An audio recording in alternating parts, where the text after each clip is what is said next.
하나님의 말씀을 봉독해 드리겠습니다. 창세기 5장 21절부터 24절까지 제가 봉독을 해 드리겠습니다. 에녹은 65세에 무두셀라를 낳았고 무두셀라를 낳은 후 300년을 하나님과 동행하며 자녀들을 낳았으며 그는 365세를 살았더라.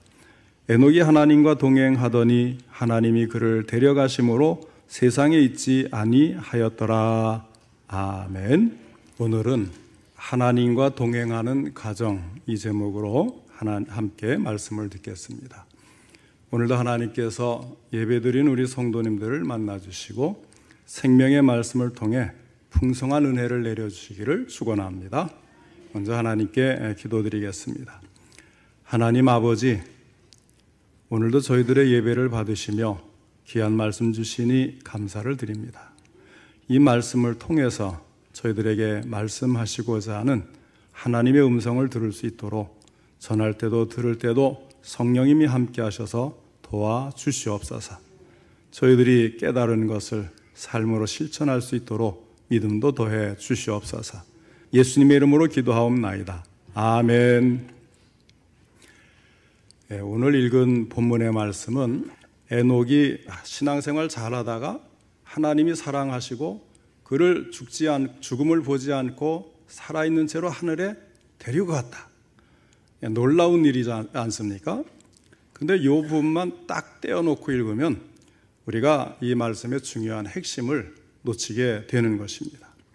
왜냐하면 이 말씀은 에녹이 그러한 축복을 받을 수 있었던 하나의 긴 족보에 대한 한 부분으로 들어가 있는 말씀이기 때문입니다. 그것은 바로 아담의 족보입니다. 그 중에서도 아벨이 죽은 후에 하나님께서는 이 아벨이 가인의 그 시기심 때문에 죽임을 당하고 자녀가 없이 죽었잖아요. 그러니까 세 번째로 셋이라는 아들을 아담과 하와에게 주시는 거예요. 그래서 이 셋의 아들로서 이제 에노스 때에 처음으로 예배를 부르며 그러니까 여호와를 부르며 예배드리기를 시작했다. 그러니까 세 번째 아들인 셋을 통해서 경건의 자손을 이어가면서 하나님께서 그 후손 중에 에녹을 축복하신 거예요. 자, 이 셋의 후손으로 에노스가 나왔고, 에노스의 후손 중에 에녹이 나왔고, 에녹의 후손 중에 노아, 또 셈의 계보를 이어서 결국은 믿음의 조상 아브라함이 들어있는 것입니다. 아담의 아들이었던 가인을 대신해서 하나님이 주셨던 셋의 후손들의 이야기, 축복받은 가문의 이야기인 것입니다. 반면에 창세기 4장의 마지막 부분에 또 다른 족보가 하나 나오는데 그것은 아담의 아들 중에서 특별히 가인의 족보입니다. 살인자였던 가인의 계열을 따른 가인의 족보가 창세기 4장 16절부터 22절까지 나오고 창세기 5장은 그 다음에 새로 주신 아들 셋의 족보가 나오는 것입니다. 가인의 족보가 불경건한 핏줄로 하나님과 멀어진 가문이 되어서 그 후손 중에는 전쟁 무기를 만들고 살인을 자랑하고 77배의 벌을 선포하는 그런 자손들이 나오는 가문이라고 한다면 셋을 통해서 형성되는 족보는 경건한 핏줄, 경건한 후손들입니다. 축복받는 경건한 계열의 후손을 말하고 있는 것입니다. 이렇게 족보상에 많은 사람의 이름이 나오고 오늘 본문의 절정적인 부분에서 마지막으로 나오는 중요한 자손이 바로 에녹인 것입니다.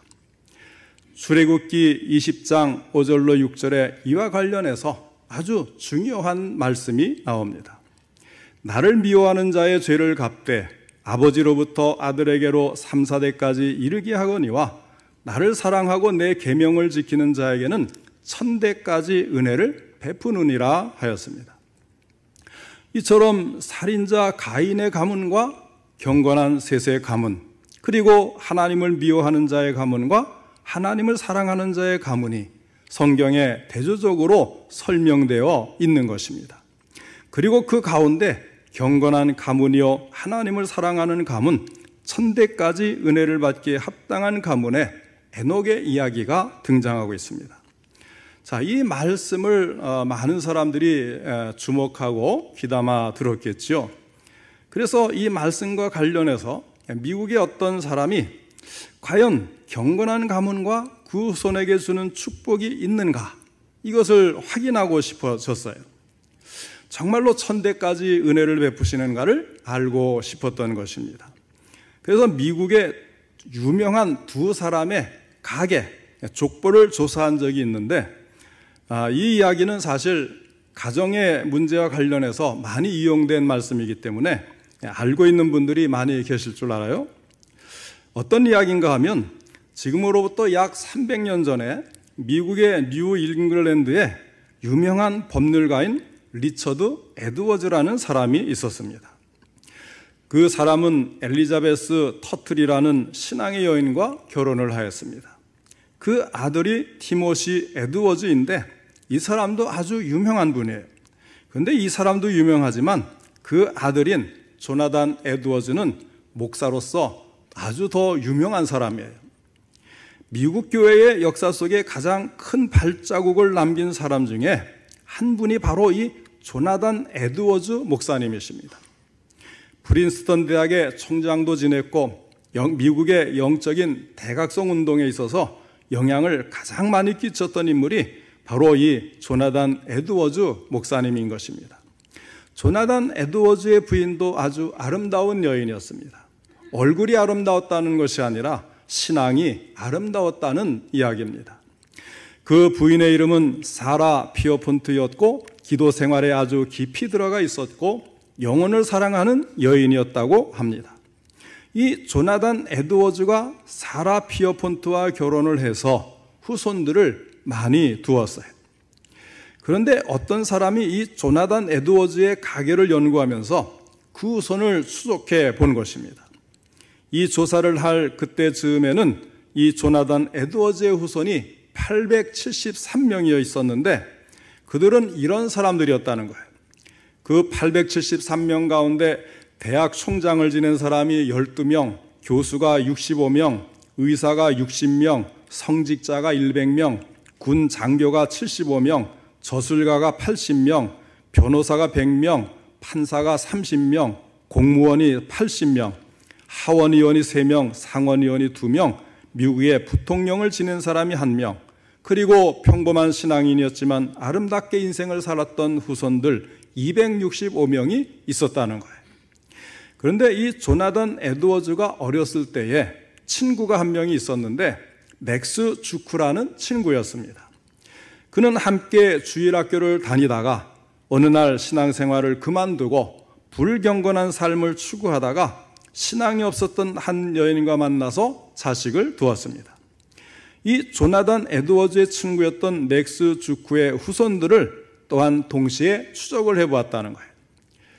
그랬더니 이 맥스 주크는 자손을 1292명을 두었는데 그 자녀들이 어떤 사람들이었는가를 알아보니 유아로 사망한 자손이 309명, 직업적 거지가 310명, 질병에 의한 불구자가 440명, 매춘하는 자가 50명, 도둑이 60명, 살인자가 70명, 그저 그렇고 그렇게 살았던 사람이 53명이 있었다는 거예요.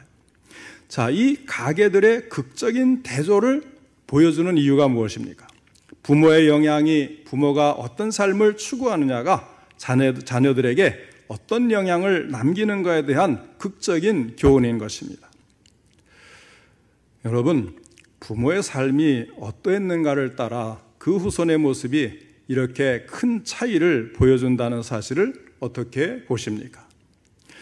우리는 과연 내 후손의 축복에 대해 그만큼 관심을 갖고 있습니까? 아니면 짧은 인생 나 혼자 마음 편하게 살다가 아무 때나 내가 죽으면 끝인 것이지 먼 장래 후손까지 신경 쓰며 살 필요가 있는가 하는 그런 생각입니까? 예전에 프린스턴 대학의 총장을 지냈던 한 분이 이런 말을 하였습니다. 당신의 자녀들이 축복된 미래를 살아가기 원하십니까? 그렇다면 결코 재물을 유산으로 남기지 마십시오. 그 대신 가치를 유산으로 남기십시오라는 말을 한 것입니다. 또 오래전 유명한 설교가 가운데 한 분은 부모가 자녀에게 남길 수 있는 가장 소중한 유산이 있다면 나는 이 세 가지 유산을 남기라고 부탁하고 싶다 하였습니다. 첫째는 좋은 기억을 남길 것이며, 둘째는 좋은 습관, 셋째는 좋은 이상을 남기도록 부탁하고 싶다는 말을 한 것입니다. 성경은 어떻게 가르칩니까? 하나님이 저와 여러분을 부모가 되게 하시고 또 자녀를 갖게 하셨는데, 하나님께서 저와 여러분이 자녀들에게 남겨주기를 원하시는 유산이 있다면 그것이 무엇일까 하는 것입니다. 우리는 자녀들에게 남길 수 있는 많은 유산 가운데서 경건의 유산, 경건 생활의 유산을 꼭 남겨야 합니다. 이 경건을 영어로는 가드리니스라고 해서 신이라는 뜻이 들어있어요. 자, 이것을 해석을 하면 하나님 같은, 하나님을 닮음, 가드리니스는 경건이라고 하는데 이것을 글자 그대로 해석을 하면 하나님 같은, 하나님을 닮음, 이런 뜻이 있는 거예요. 내 인격에 있어서 하나님을 닮은 삶, 내 마음과 태도에 있어서 살아계신 하나님, 자비로우신 하나님, 공의로우신 하나님의 품성과 인격을 닮아가면서 주님을 닮아가는 것을 내 생의 최대의 목표로 삼고 경건을 추구하는 부모들이 되어야 한다는 것입니다.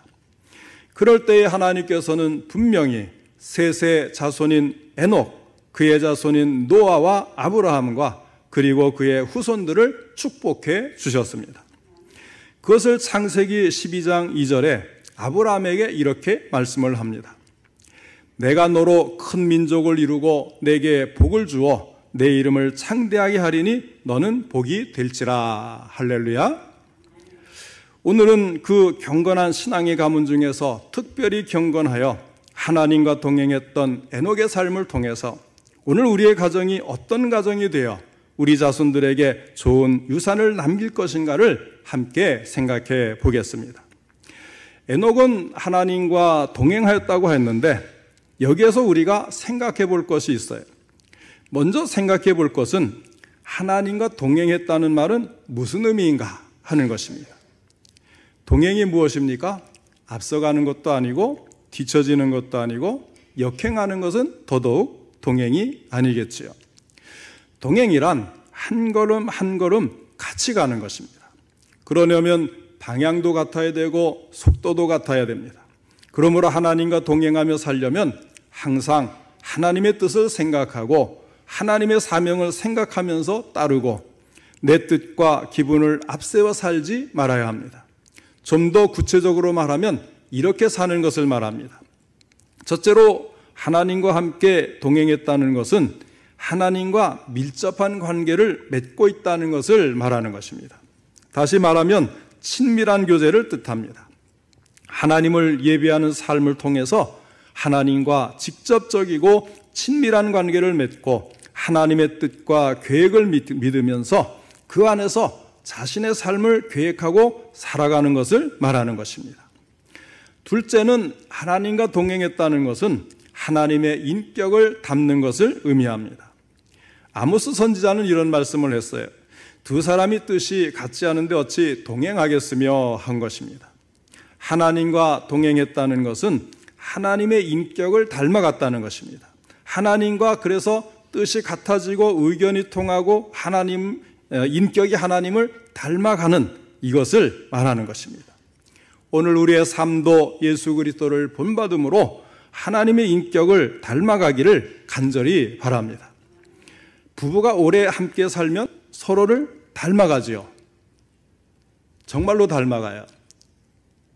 그래서 이 숭실대학교의 그 연구진이 연구해서 찾아보니까 모습만 닮아가는 것이 아니라 목소리도 닮아가더랍니다. 목소리도. 그래서 목소리 동조하는 그 기능을 해서 부부의 금실이 얼마나 좋은가 이것을 실험한 적도 있어요. 부부가 오래 살면 결국은 서로 닮아갑니다. 마찬가지로 오늘 우리의 삶도 주님과 함께하면 더욱 주님을 닮아가게 되어 있어요.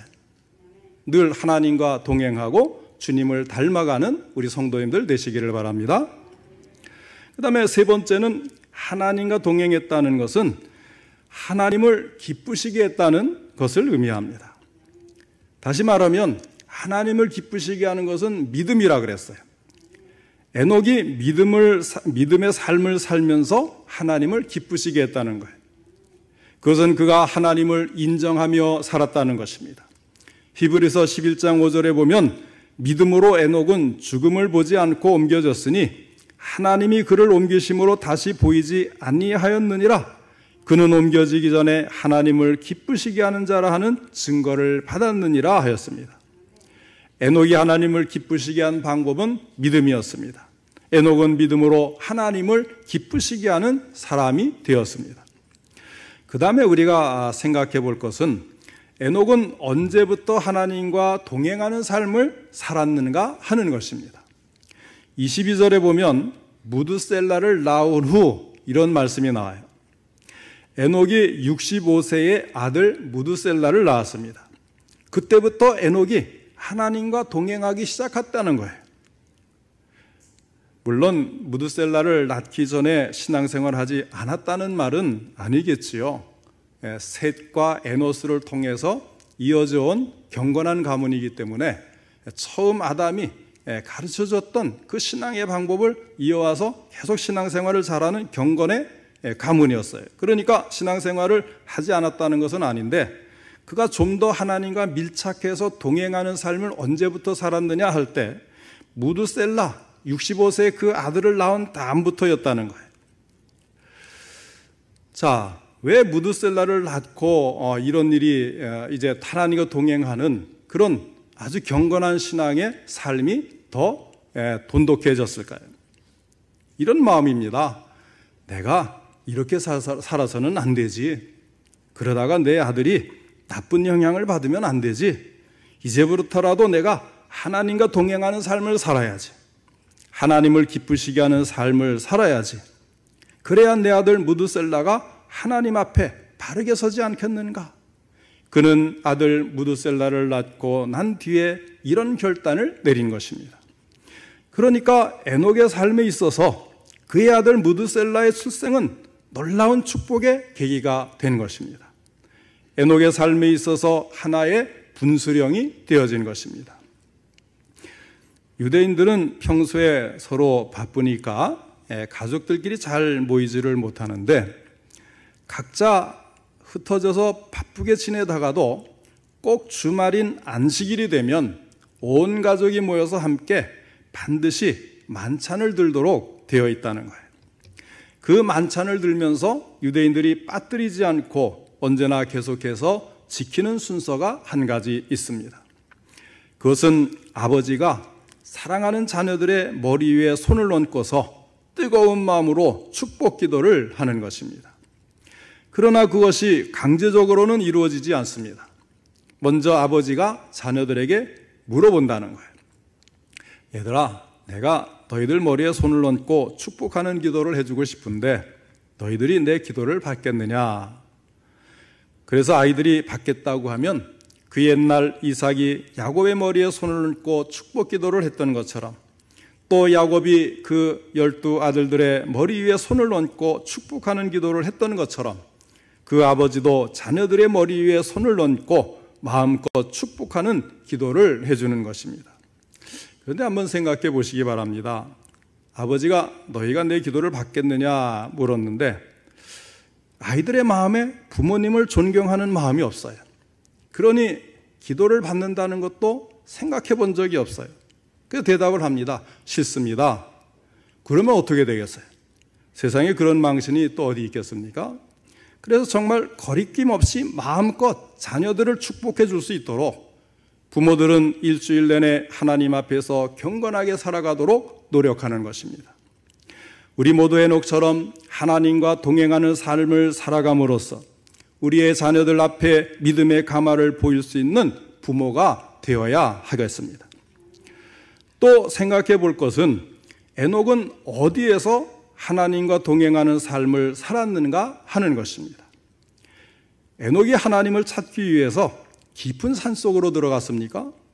에녹이 경건한 삶을 살기 위해서 세상과 동떨어져서 자기 혼자 살았습니까? 아닙니다. 22절 말씀을 보면 이런 말씀이 나와요. 무드셀라를 낳은 후 300년을 하나님과 동행하며 자녀들을 낳았으며. 자녀들을 낳았다는 것은요, 그냥 평범한 일상생활을 했다는 뜻이에요. 에녹은 자기의 가정생활에 충실하면서 경건의 삶을 살았다는 것입니다. 아침이 되면 일터로 나갔을 것입니다. 저녁이 되면 집으로 돌아왔을 것입니다. 가정생활 속에서 하나님과 동행하는 삶을 살았던 것입니다. 가정과 경건이 절대로 별개가 아니라는 거예요. 우리는 뭐든지 멀리서 찾으려는 경향이 있죠. 그래서 행복은 가까이에서 찾는 것이지 멀리서 찾는 게 아니라 그러잖아요. 또 우리가 이제 결혼 대상자도 멀리서 찾으려고 그러는데 사실은 가까이에 정말 나에게 맞는 좋은 배우자가 있다는 것을 자꾸 일부러 외면을 하는 것 같아요. 모든 것은 가까이 있습니다. 우리의 경건 생활도 가까이 있는 거예요.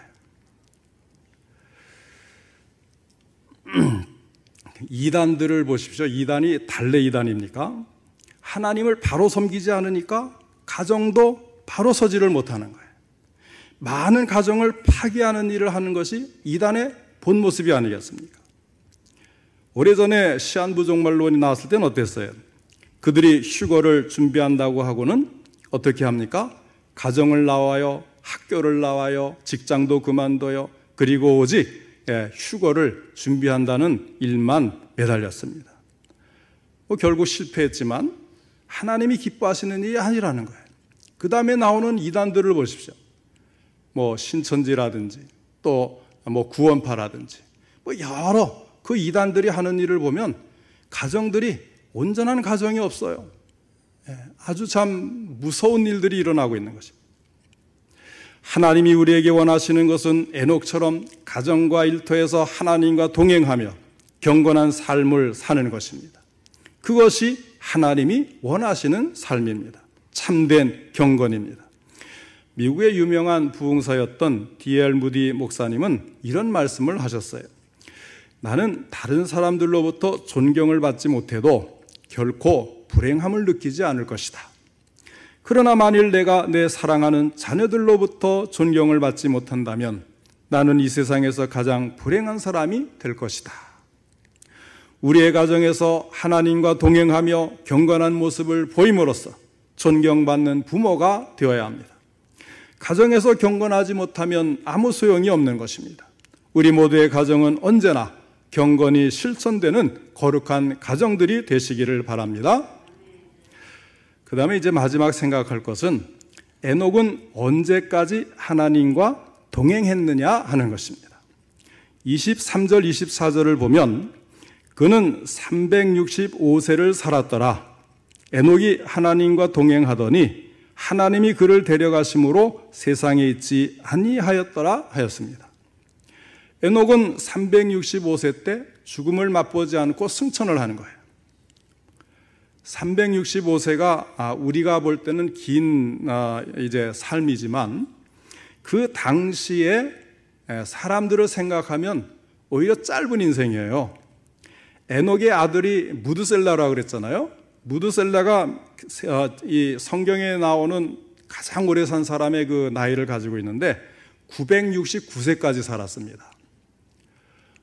보통 600세, 800세, 900세 이렇게 사는데 대단히 오래 살았으니 참 그런 사람들에 비하면 에녹의 365년 삶은 그렇게 긴 것이 아니에요. 짧은 인생이에요. 그렇다고 의미 없이 지나치게 오래 살면 무슨 소용이 있겠어요? 노아를 한번 생각해 보시기 바랍니다. 노아는 오래 살았어요. 홍수 이후에도 오랫동안 살았습니다. 자, 그렇게 오래 사는 노아가 어떻게 됐어요? 그 홍수 후에 포도원을 이제 경작을 하다가 자녀들 앞에서 술을 마시고 만취가 되어서 추태를 부렸어요. 근데 그것으로 끝난 것이 아니라 그 때문에 그 세 아들 중에서 함의 아들인 그 아들 중에 그 손자 가나안을 저주하는 결과를 가져온 거예요. 비록 에녹이 살았던 인생은 그 시대의 여러 족장들에 비하면 절반도 안 되지만 그는 하나님의 사랑을 받았고 하나님과 동행을 하면서 경건한 삶을 살았습니다. 짧은 인생을 세상과 짝하지 아니하고 주신 사명을 수행하다가 에녹은 일찍 하나님의 부르심을 받았던 것입니다. 하나님이 그를 데려가심으로 세상에 있지 아니하였더라. 24절 말씀입니다. 그의 승천은 그리스도 승천의 예표였고 그는 하나님을 찾는 자에게 영원히 변화된 삶을 살도록 상 주신다는 약속의 증거를 이루었습니다. 에녹은 죽음을 맛보지는 않았지만 살아서 세상을 떠나 하늘나라에 가는 그 순간까지 자기 자녀들에게 귀한 믿음의 가마를 준 것입니다. 이렇게 하나님께 부름을 받아서 살아서 천국에 올라가는 모습을 보여주므로 천국의 소망을 자녀들에게 보여주는 거예요. 키토라는 분은 하나님과 동행하는 생활을 꼬마 아들의 손을 잡고 아들과 더불어서 산들바람이 부는 언덕을 오르고 있는 아버지의 비유를 하면서 이렇게 이야기를 했어요. 그 아이가 아버지와 같이 걷는 것처럼 우리도 하나님과 같이 걷고 있습니다. 그 아이는 아버지를 사랑합니다. 아버지를 온전히 신뢰합니다. 그러므로 어떤 처지에 이르러도 절대로 두려워하거나 낙심하지 아니합니다. 아버지와 같이 걷는 아들은 마냥 기쁘기만 합니다. 길이 험하고 날씨가 사나워도 아버지와 같이 걷는 아들은 문제될 것이 아무것도 없습니다. 그래서 신명나게 걷습니다. 그저 아버지와 같이 걷는 것으로 만족하고 기쁜 것입니다. 아버지와 같이 걷는 아이의 마음은 그저 단순합니다. 어린아이에게는 자기 아버지가 세상에서 가장 위대하고 가장 훌륭하고 좋은 사람으로 여겨집니다. 아버지가 말씀하고 행동하는 것은 무엇이나 감탄합니다. 그 아버지를 따라가노라면 아버지에 대해서 최고의 애정을 느낍니다. 뿐만 아니라 아버지에 대한 아들의 경외심은 대단합니다. 그는 언제나 아버지 곁에 있고 싶어 합니다. 어린애는 아버지가 왕처럼 보입니다. 그래서 아버지를 온전히 신뢰합니다. 어린애는 아버지와 같이 길을 걷는 동안 길 잃을 염려가 없습니다. 아버지의 인도를 의심하지 않기 때문입니다. 아버지의 팔에 붙들려 걷는 동안 넘어질 염려가 없습니다. 내 조그만 실수로 넘어지려 해도 아버지의 강한 팔이 나를 붙들어 일으키기 때문입니다. 정말 힘든 길이 있을 때 험한 구덩이가 있으면 아버지의 팔이 우리를 번쩍 들어 건너갑니다.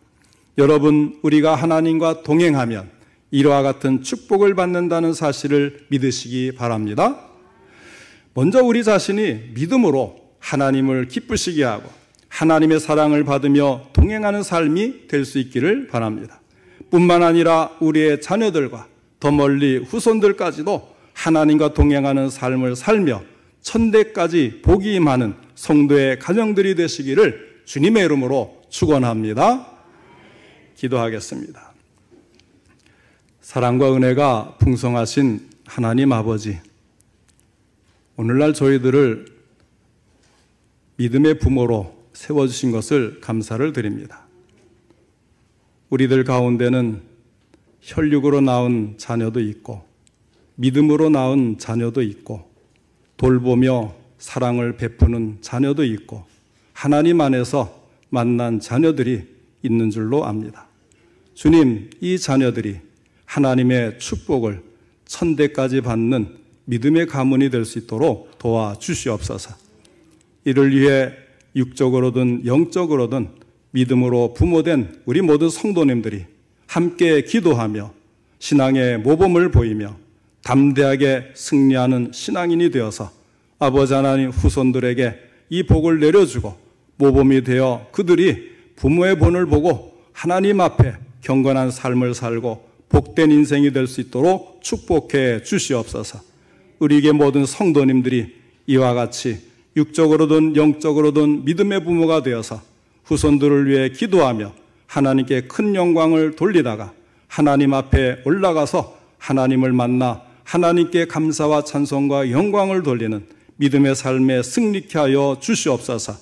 우리 성도님들 가정가정마다 믿음의 가정, 믿음의 가문이 되게 하시고 하나님의 큰 축복 내려주시기를 간절히 바라고 나오며 예수님의 이름으로 기도하옵나이다. 아멘.